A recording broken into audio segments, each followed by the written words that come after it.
নিয়ে চলে এসেছি আশাপূর্ণা দেবীর লেখা জ্ঞানচক্ষু গল্প থেকে অত্যন্ত গুরুত্বপূর্ণ প্রশ্ন উত্তর। চলো তোমরা প্রশ্ন উত্তরগুলি জেনে নাও। দেখো, কোন পত্রিকায় তপনের লেখা ছাপা হয়েছিল? মনে রাখবে, সন্ধ্যা তারা পত্রিকায় তপনের লেখা ছাপা হয়েছিল। নেক্সট প্রশ্ন, তপনের লেখা গল্পটার নাম কি ছিল?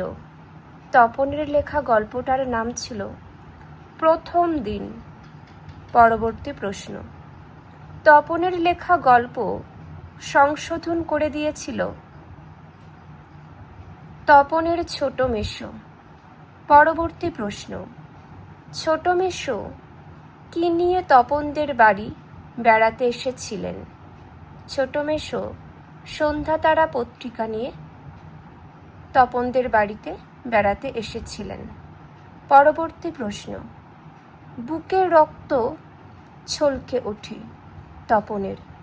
তপনের বুকের রক্ত ছলকে ওঠে কারণ মেসোর হাতে সন্ধ্যা তারা পত্রিকা দেখে। নেক্সট প্রশ্ন, সন্ধ্যা তারা পত্রিকার সূচিপত্রে তপনের কি নাম লেখা ছিল? তপনের নাম লেখা ছিল শ্রী তপন কুমার রায়। পরবর্তী প্রশ্ন দেখো, তপনকে তার ছাপার আকারে লেখা গল্পটা পড়ে শোনাতে বলেছিলেন। কে পড়ে শোনাতে বলেছিলেন? মনে রাখবে, তপনের মা। নেক্সট, তপনের পুরো নাম ছিল কি?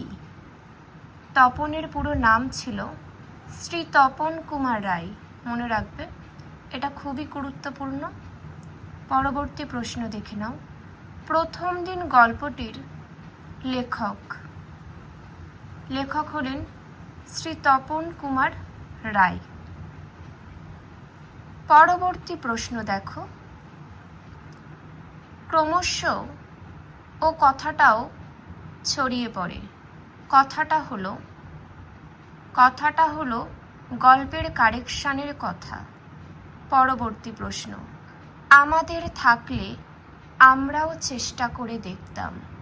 উক্তিটির বক্তাকে? উক্তিটির বক্তা হলেন মেজো কাকু। পরের প্রশ্ন, এর মধ্যে তপন কোথায়? তপন যার মধ্যে নিজেকে দেখতে পায়নি সেটা হলো তপনের পাঠানো গল্পের মধ্যে। পরবর্তী প্রশ্ন, তপন আর পড়তে পারে না। তপন আর পড়তে না পারার কারণ কি? তপনের গল্পটা আগাগোড়াই কারেকশন করা হয়েছে। পরের প্রশ্ন, পৃথিবীতে এমন অলৌকিক ঘটনাও ঘটে? অলৌকিক ঘটনাটি হলো তপনের লেখা গল্প সন্ধ্যা তারা পত্রিকায় ছাপা হয়েছে। প্রিয় ছাত্রছাত্রীরা, যে যে তথ্যগুলি আলোচনা করে দিলাম প্রত্যেকটাই ভীষণ গুরুত্বপূর্ণ। তোমরা চেষ্টা করবে নিজেদের খাতায় লিখে নেওয়ার। কারোর কোনো মন্তব্য থাকলে অবশ্যই জানিও। এখানেই শেষ করছি।